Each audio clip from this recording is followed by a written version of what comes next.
But the most important thing is it's not about you. We think, oh, we're up on stage, the spotlight's on us. It is not about you. It's about the people in the audience. You are there for them. It's for their experience. Welcome, I'm MarkSpencerCook, and I have with me today Diana Kelley. She's the Chief Security Officer. I saw her as one of the former field cybersecurity CTOs at Microsoft. You may have heard of them. And also has been an instrumental leader for IBM in some of their efforts. One of the things that also caught my eye is she has the longest list of board member positions, and none are paid at this point. They're all volunteer. Half are her friends. Even great leaders get stuck. Others thrive. I'm Mark Cook, New York Times bestselling author, president of Windfall Partners. We get leaders unstuck and thriving with their teams. Clients upgrade leaders' retreats and conferences with my 5-star keynotes and breakouts on leaders' bold encounters. Also, leaders get weekly consulting as they execute key steps. Plus, brief check-ins guarantee results, live or via Zoom. After turnarounds as chief executive and 9 global studies of 2 million award-winning leaders, I've coached 4,000 client wins at top brands with my approach in over 50 cities worldwide. My Bold Encounters is an advanced system for leading. First, powerful steps on a path forward. Second, problem-solving skills that beat obstacles fast. Leaders create revenue breakthroughs and clients see new profits. Now let's lead with Bold Encounters today. Welcome, hello. Oh, thanks so much for having me here, Mark. Tell me a little bit about your work there in the events world and being a board member and what you do. Yeah, so the public speaking started because I was going to a lot of conferences very early in my career. I've been in this field for over 30 years now. So we're going back into the dinosaur age of technology, but I would go to conferences and realize that some of the stuff that the speakers were saying wasn't entirely accurate, or it wasn't the kind of information I, as a practitioner, really felt I needed. So I had this drive to get up because there were so many lessons I had learned the hard way, and I wanted other people to not have to go through the hard way. So that's why I started submitting talks, because I wanted to share knowledge with others. And it's decades later, I'm still doing it. As you probably know, a lot of them have been virtual, at least for 2020 and 2021, started getting back in 2022. And I hope that we're going to be fully back in person in 2023, or at least hybrid. Like, one of the boards I'm on is Cyber Future Foundation, and we have the Cyber Future Dialogue every January in Davos. And I was just on a prep call for that. And we're not only going to have some of the organization there in person with leaders, but to have an in-person dialogue, we're also doing a virtual portion so that we can bring the global community together. People that can't get to Davos next week, we still want to have that conversation with them. So for that, I like what's happening with that hybrid approach. Yeah. To dig in a little bit to the human part of that, like, what is your observation in getting re-engaged with, over the past couple of years, with people regathering after a time that seems so long ago now that we didn't even want to be by each other? What is the progression of humans getting together again, and the feeling about that in your experience? I don't know what you're feeling, but I think I've had some of the best hugs in the last few months of my entire life. People that I'd worked with, that we generally would see each other a few times a year at this conference or that conference, hadn't seen each other in a couple of years, and just wonderful reconnectedness to be together. Yes, we can share information virtually, and certainly if we can't be in person, virtual is better than nothing. But there is also just this energy between human beings when they see each other. So that's the biggest thing I've felt, is just this understanding of connection and community. And quite frankly, the audiences for speaking in 2022, I felt, were a little kinder than audiences in 2019. And I think it's partly because instead of feeling like, oh, it's one more talk, it's one more conference, many of us were at the conference and feeling like, oh, we're back finally. That says something about the best of us, doesn't it? Don't you think? Yeah, I hope so. Yeah. I mean, I think that's a recent discovery in my practice, about 5 years. I mentioned a lot, so I'll keep it short. But you know, I'm a co-author of a book that talks about tasks, and an Amazon bestseller that talks about tasks. And some of the individual leaders of one of my clients, actually two of my clients, we're having a hard time getting them to do tasks, shockingly. and they actually paid me to rediscover like what is going on here and why is it so hard. And you know, I said, well, that's just how it is. And they said, well, we want you to see for us, you know, what's going on here. And as we dug into it, I redid some of my old interviews. I finished up visiting with about 1,000 CEOs over a couple years. I found an obvious discovery, which is that the human side, you know, the meeting a new person, the approaching a conversation on a topic with someone you've never had a topic with, and the human side, building the relationship a little deeper, even professionally and personally in an appropriate way, and the human side of paying attention to that part of the task, because nothing great happens alone. Yes. Is really where the prediction of client outcomes and financial outcomes is. I call it the chocolate covered shell, and the peanut's the task. And so Yeah. I think that's what you're describing, isn't it? Yeah, I love that, the chocolate covered shell, because you're saying that there's a thing we have to do, but it doesn't have to be painful. It can be actually, a wonderful kind of thing. And especially if we're going to go through that chocolate shell to get there, right? Then you get a little anxious for it's almost, it touches into gamification. If you think about The Sims, for example, people will spend hours, they'll spend their whole weekend getting their Sims to garden and clean up, and yet they don't garden and clean up in the real world because it's fun in the Sims game. So how do we make it fun in our work? How do we gamify, or at least engage that sort of part of us, that chocolate coating in our work? Yeah. And what if a bunch of teenagers were down in my basement, which, they're too old now, but if they were down in the basement doing some Sims, and the communication over their headphones was translated into the old style computer talk, and all the grammar was cleaned up, and all they could hear was perfect robotic banter, it wouldn't be very interesting. I mean, a big part of that game nowadays, especially, and as we head into the future where we're going to think we're together all of a sudden, it's really the human side, and it's just an interesting, what I took from what you said is that before we took it for granted. We were the fish in the water, we couldn't see the water. And now that you're coming to these conferences and seeing and organizing people and being part of it yourself, you're seeing that people don't take it for granted maybe as much.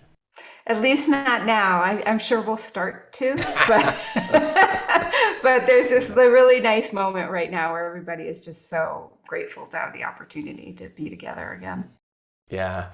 Well, before we dive into more business, let me ask you, one of the other things that caught my attention as I got to know you a little bit briefly, practically a whole continent away, was you have that cat in the background. And yet on your LinkedIn, you have a big German Shepherd. Are those two getting along? I'm not a big dog fan, but I said yes to a dog after 27 years. And now he's my best friend because everyone grew up and left except for my wife, who's very busy. So, tell me about the cat and the German Shepherd, not dog, but German Shepherd. How does that work out? So this is Katya, and she's about 4.5 pounds. There's a slightly larger cat named Volodymyr, and he's somewhere right now, I'm not sure where. And then Nora is the dog behind me on LinkedIn, and her litter mate, who we also adopted, is Nick. Nick's about 70 pounds. Nora's about 60. Again, this is Katya. She's 4.5. How do they get along? She is in charge of this house.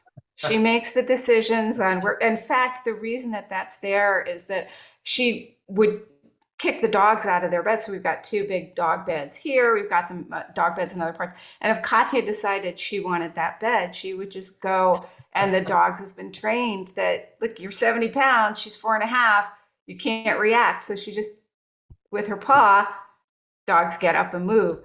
So this was actually an attempt to give them a little bit of ability to be in their own beds, to lure her into a Katya-sized bed. That is funny. That's awesome. I think what's really going on there is once they decided they loved each other, they knew they weren't going to kill each other. Yeah. And so it really comes down to who has the sharper, more sophisticated claw, and that cat does. Yeah, the dynamics are interesting, and I think if I hadn't gone into cyber, I might have gone into some sort of canine feline ethology studies, because I'm fascinated by how their minds work. Oh yeah. So I'm also fascinated by all the AIC, the augmented interspecies communication work that's going on. And if you follow this, there are people on Instagram, there's a lot of scientists that are starting to study this, but essentially their dogs and cats are communicating with buttons, and there'll be a word, a sound on the button, and they start to communicate with people. So we're getting a bit of an insight into how they think, or appear to be, right? The research is ongoing. And it's fascinating because I'm pretty confident looking at that. She knows. She absolutely knows she's in charge, and she kind of walks around the house like that. She knows that she gets to run the rules, it's amazing. Well, yeah, she's wired to be on a pecking order system. To be at the top. She's the she knows apex she's predator. in charge. She's not like some mystery thing. Well, I think it's interesting. I think if hopefully in 40 years or 50 years, when I pass to the other side and I wake up and I actually am still me and my guide is there, I'm going to say, all of this is really important, but I just need, could I just have 5 minutes? Could you just tell me what the heck is going on in my dog's head for a second? Because what in the world is going on? I think I know, and then I don't. And it really is every time you go on a walk or interact with them, it's like this psychological Rubik's Cube, and it's fascinating. You might be interested in the AIC work because there is more. I mean, there's a lot of what we think. So one of the cats, her person is a veterinarian at the Tampa Zoo. Wow. And so she's really, used to interspecies communication. So I really enjoy her channel and her work. But her cat's favorite button is mad. And if you have a cat, you kind of in the back of your head would think if they could learn mad, that's probably going to be their favorite. But she also gets over being mad very quickly. So she'll do mad a lot, but then she'll actually narrate mad all done. Wow. So you might be, there's some really fascinating work and again, there's some stuff that you intuit if you're with them a lot, and then other things it's fascinating to kind of get a little bit of a handle. Like the all done for me was a big eye opener of that. They're aware that they're upset, but they're also aware that it's past. Interesting. Yeah, I want to know about that. Okay, so there's a couple of things. I know it's been a couple of weeks since we've talked. I've sent you some emails and things, but let me just warn you, and I'll ask you a first next phase question. So I'm really interested in your climb and your ecosystem rise in Microsoft, because not a lot of us get to work in. I don't know how many people were there at the time. It's probably about 400,000, I would guess. It's certainly not the usual 2,000 employee company that most humans work for, or less. So I want to hear a little bit. If you could give us your insights in wandering the halls and getting on the phones and Zooms and a rise in a large company like that, beyond even, bottom manager or something. So that's one curiosity I have. Another thing that maybe in the back of your head as we talk is there's probably a time where your career life has slowed down or even been stuck, or you've faced a serious obstacle. Life shows opposition in all things, and so most people have that. And if you have not a life history sort of a thing, but a memoir, a single event where we could pick it apart, I'd love to hear about that. But let me ask you first of all, Where did you enter Microsoft back in the day? And then we'll talk about some of your more recent things. So I was recruited by Microsoft. I was recruited by, and I was at IBM at the time, and I had been recruited at IBM. And IBM, the reason they recruited me was that the person who was the hiring manager, Caleb Barlow, saw something I was doing, a speaking event that I had given on application security. At the time, application security was not as mainstream as it is now. And I was hired in to help with the application security strategy. But then after I'd done that for a couple of years, they realized that I had a lot more than application security to bring to the table. So I became the global executive security advisor. And instead of just advising around application security, I advised our largest customers around their entire security program, and also built the research, security research publication process.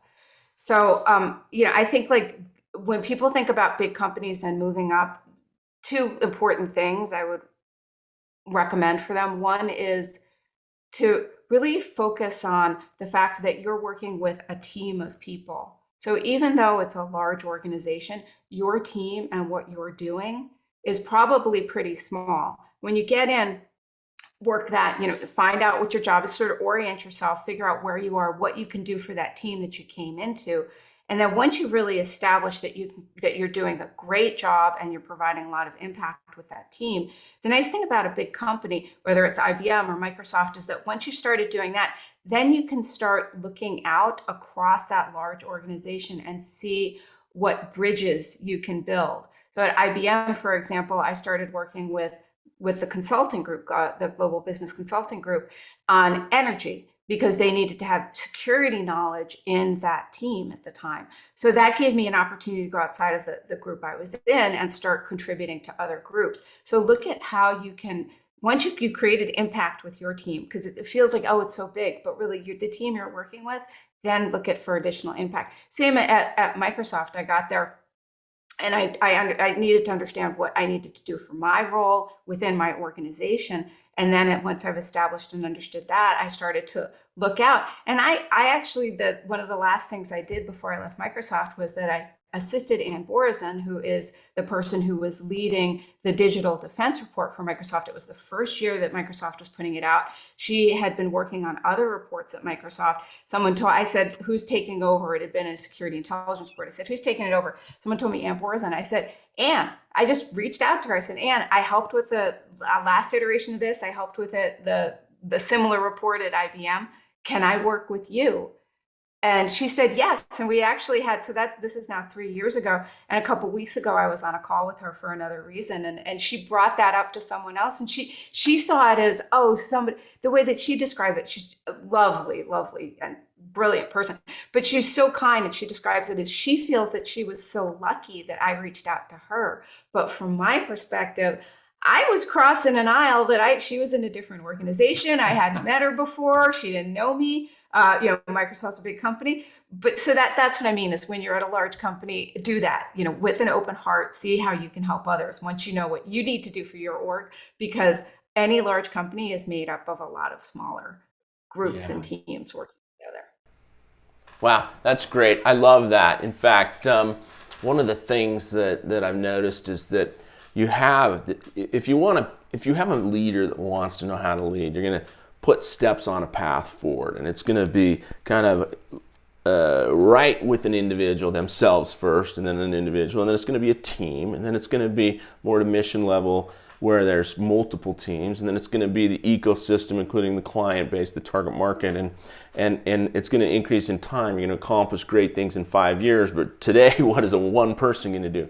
But the second step of negotiating contributions with the team, you kind of describe that as a first step. And then the second step is once you've really negotiated how you can contribute best and solicited feedback so that you're really hitting the mark with the people that work with you, and you're proving you can be in that esprit de corps group, so to speak, then you go past that and you realize that not a mission like an inspirational mission. I'm talking the ones that actually accomplish things. We're the best leaders, where there's something that we're trying to accomplish within 2 years. There's 2, 3 things we're trying to accomplish. And those are always multi-team targets that we're Yes. trying to pursue in a couple of years, 1 to 3 years. And you're saying, okay, that's your chance. Like, help over there, cover and move, as Jocko would say, and, you know, support them and show that you're bigger in a larger set of teams as an individual team member. And then you're meeting people, contributing, and they're feeding your ideas and career. And you're going to find your way up to the organizational level at some Other point. opportunities, exactly. Is that about right? Yeah. Yeah, that's interesting. I think most people, including me, didn't know that a few years ago, but that's very insightful. Very insightful. What at the very beginning? You haven't met him. I'm not looking for the logistics of phone call, email, message, Teams, whatever. But what is your thinking as you're going into a brand new relationship that's not on your team? You know, when you're meeting a stranger, tell me about what's going on in your mind, how you're approaching that. I think about what they might need, and then if there's anything I can contribute to help with those needs.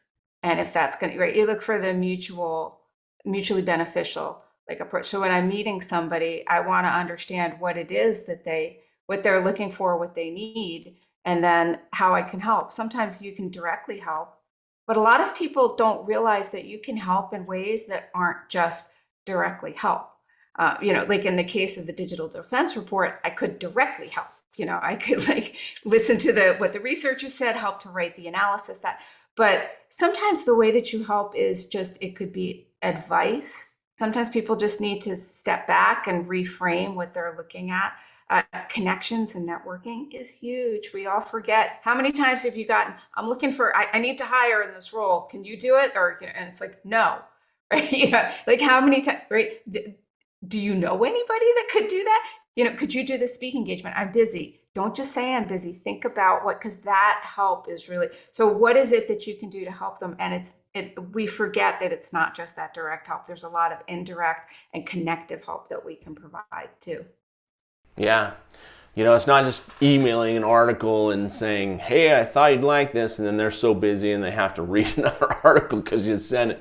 You're saying you have human connection. Like, yeah, I know people too, and you don't know some of them, and they could be right to help you. It's really one of the most valuable things. That's really great advice. The other thing that I heard in that's interesting is that there's another value that's probably hidden there in that scenario that you just described, and that is that if I'm in a role, when I interact with my team, it actually affects my job outcome, my success at the company.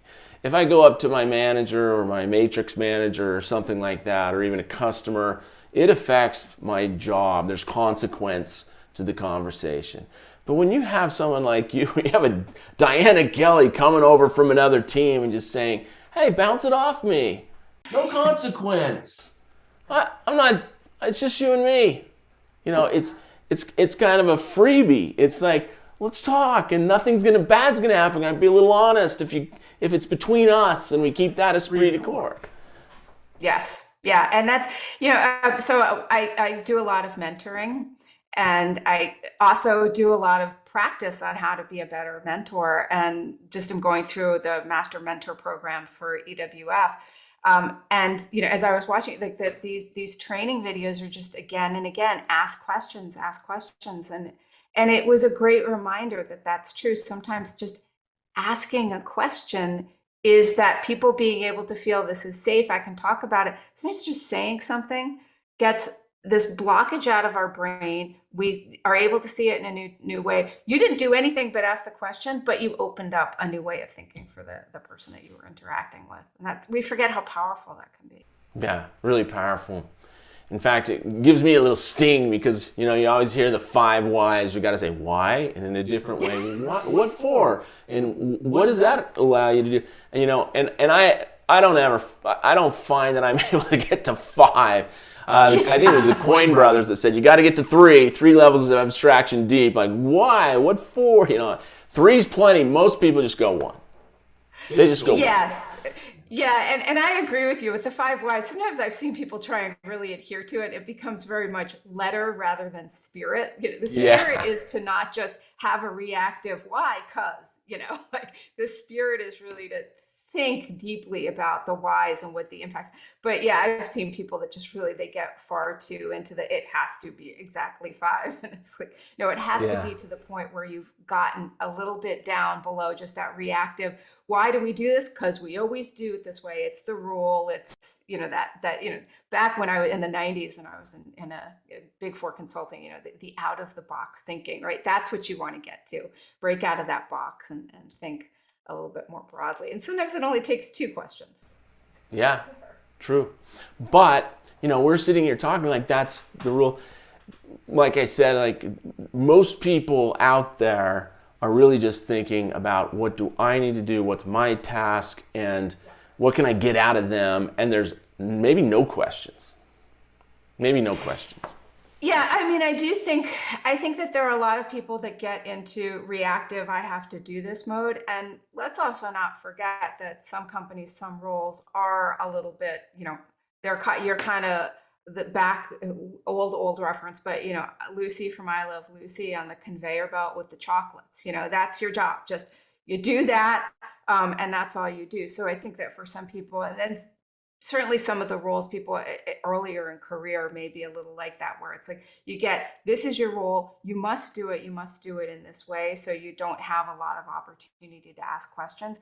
But even then, it never hurts to be thinking. I mean, the way that I went from a network admin and sysadmin to a security professional was that my network got attacked, and I realized I hadn't been asking the question, and I was doing the work.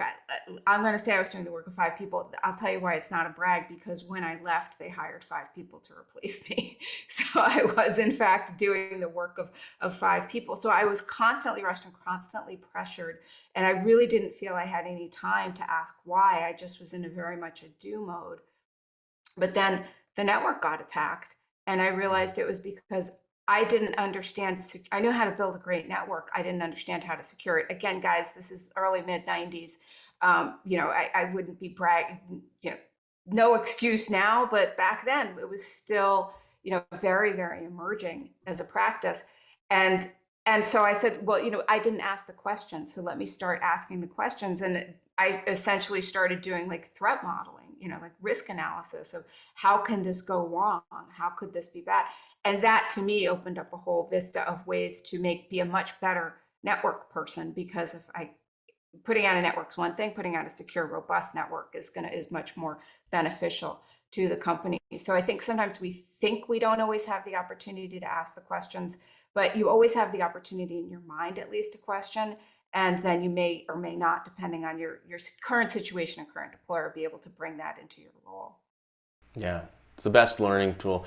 Going back to Lucy on the conveyor belt line or whatever it was, even then, people have to do tasks, people do things. But what I've found in the past few years, whenever you're heading to another human being, you have to be interested in them. Oh, yeah. When there's a break, when there's a moment, you have to be, your radar has to be to the side while you're plucking the chickens. How are those people doing? Rather than me, task, go. Life just gets so much better, and success becomes so much more apparent and reachable if your radar's on to other people and you're curious about other people and you care about other people, even if you're plucking chickens. Don't you think? I couldn't agree more. I get so many people who ask me how I, am not scared when I do public speaking, especially in a very technical field, because I don't know if you get this, but there's this term we use in security that stump the chump. Uh-huh. Because nobody can know everything in technology or security technology. And so it's not uncommon for a speaker to finish a presentation and have somebody come up with a question that's extraordinarily esoteric, very likely the speaker doesn't know. You're up on stage and you're like, that's fair. And so a lot of people in my field are scared to get up on stage and have that happen to them, or they're just afraid they'll say the wrong thing. They say, how do you not get scared? And two things. One is, Of course you get scared. Everybody gets scared. I still have moments right before I go up on stage, doing a keynote. I still think, I don't want to mess this up. I think if you didn't have some level of fear, then you're not thinking about others enough. But the most important thing is it's not about you. We think, oh, we're up on stage, the spotlight's on us. It is not about you. It's about the people in the audience. You are there for them. It's for their experience, their understanding. And remember that they've got their phone's blowing up because they got 80 emails from the boss saying you didn't do this. A dog is sick. A child needs to get to, a child just, broke an arm at practice or something, right? They've got all this stuff in their life that's going on. And you're coming up there as the speaker. Your job is really, it's not about you being so smart. It's about understanding that they have a very small amount of time. What can you do for them in that amount of time? And one thing is to make them, yes, teach, because most of the time as a speaker, you want it, the purpose is other people want to get something out of it that they can use somehow, but also for them to feel a little like better, entertained, informed, engaged. That's all about that. So I find that when people are really nervous about public speaking, if they can just understand it's not about you and being judged, it's about what you give to the audience, then that, I think, changes how a lot of people think about it. Yeah. I do have a little tactic for that. In fact, I just used it the last couple of days. I always get stumped. Anyway, you know what's interesting? It goes back to what you said earlier, actually. Whenever you're in a large group and someone throws something out you don't know, I don't table it for after the meeting. I table it for the end of the meeting. I say, I have a great solution for you, but I want to involve other people, and I want to leave this till the end of the meeting. And then at the end of the meeting, I have about 3 different ways that I put a very speedy, I call it speed connect, a speed connect in play where people at the end are going to interact fast and in mass. Oh, and one of the most casual ways to do it is if someone asks the esoteric middle or end, wherever it is, at the end you say, now, Jimmy, stand up again. Make him stand up again. He owned it. He's going to have to stand up again. Jimmy, stand up again. Everyone, we don't have time to really dig into this. We knew we wouldn't. I don't know, as I mentioned, exactly what to tell him. I gave him my best shot. What I'd like everyone to do, think of your best answer to what he said, your best insights, ideas, and opinions, and please approach Jimmy right after I close in 60 seconds. Thank you for having me, blah, blah. And then you don't have 1,000 people go to him, but you have 20, and 20 people barrage Jimmy. But for Jimmy, just like you said, I don't need to be the one giving him the value if I don't have it. He gets 20 people coming to give him advice, and guess what he thinks about that speech after? He thinks, wow, that was really great, just because he got that experience of meeting new people and getting new advice. It had nothing to do with me, but I was the instigator of it because of my so-called network, these strangers in front of me. Just like you said earlier about natural interaction with our own network. So anyway. The connective piece, it's true. And I will say outright, I'll say, if I genuinely don't know, I have just nothing to, if I know a little bit, I'll say this is what I know. But if I just don't know at all, I will say, I don't know, and ask the audience. So does anybody else out there know? Because yes, if there's somebody in the audience that knows this, let's bring this knowledge forward. It's about all of us being smarter. It's not about one person on the stage. Yeah. Okay, let's switch gears a little bit. Was there ever a time in your life or your work where you slowed down or something got in your way or it was really difficult to move ahead still? Yes. Yeah, there was a time, after everything was just so great guns in the 90s. If you were working in tech in the mid to late 90s, it was crazy. I literally went from one job where they tripled my salary, and then the job after that they doubled what so I mean, that's how crazy things were, everybody. And then it all kind of slowed down. There was a big bust, and at the turn of the century it was a lot harder in security than it had been because of that big technology bust. And I started wondering, is this the right career? where am I going to go? What am I going to do? You start doubting yourself. Did I make the wrong decisions? I always get people give you weird 180 advice. And what I mean by that is somebody gives you, the advice that's up here, and then somebody else gives you the advice that's like the complete opposite that's down here. Yeah. You should be more technical. You should be more leadership. And I think for me, like, look, that always happens, and somebody's always going to tell you you did the wrong thing. There's I guarantee you, there's someone out in the world who's ready to tell you all your choices are bad. So, like, take that with a grain of salt and think about what you want to do. And for me, I just try and stay on, be ready. The next opportunity will occur. So be ready, try and keep yourself healthy. If you're not sleeping, figure out what you can do to start sleeping, keep exercising, keep eating. I know that sounds sort of like motherhood, apple pie kind of stuff, but it's really keep yourself as healthy as you can in those downtimes, because that means you'll be much more ready to run when the opportunity comes up. And then also keep yourself ready mentally. So whatever field that you've decided you want to focus on, you can read about it. You can take classes online with that. Make sure that you're still out there and keeping ready practice. And of course, keep your network open too, because your network is where you're going to find those great opportunities and jobs. And if you just can stay with that and acknowledge and accept that it's hard when those kind of downtimes happen. Of course it is, but don't beat yourself up. Make yourself stronger and keep yourself ready, because I think that's one of the most important things is we tend to, in those moments, not take care of ourselves physically and emotionally, and we really need to. It's when we need it the most. Yeah. And what role do you think, you're taking care of yourself so you can move forward mentally and physically? Tell me in those moments, the role that other people play for you and how you approached it. Good support and sounding board, listening, to that question, what we were saying earlier about, mentors ask good questions. Sometimes just being there and being able to say, you're okay, you have worth, you have value. We get so stuck in our own heads, but my friends have been the ones and mentors and guides have been the ones that really helped me to remember that it's more than this moment in time. And your contributions are broader than just the market having a downturn, or if there's a job that has gone wrong, right? Most people have one or two jobs in their career over the 40, 50 years of their career that they went wrong.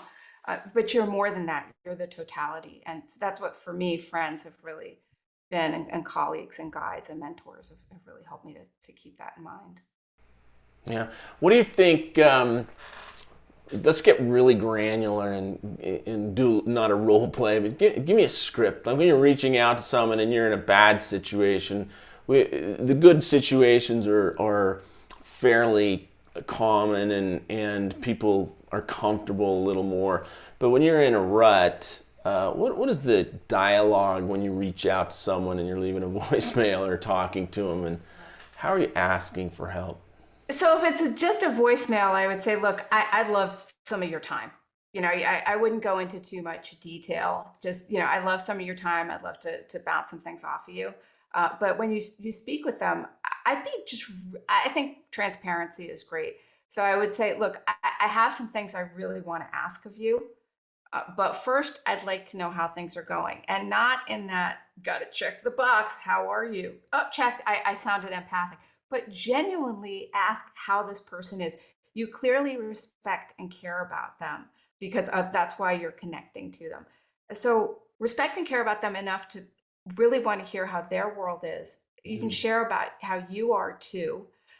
But also, as you have that conversation, what this kind of beautiful thing will happen, which is that you forget about this pit you've dug for yourself of, I feel like I can't get out of this rut and I'll never go anywhere. And you've reminded yourself that there's so much more to life. And here is this person that you respect and enjoy that's now telling you about their new grandchild, or the new boat they got, something about, or that they had a family tragedy, and sometimes that is what you hear. But that really creates the closeness with them. So remind yourselves why you're friends, and that friendship is real. Even if it's a work friendship, it's still a real friendship.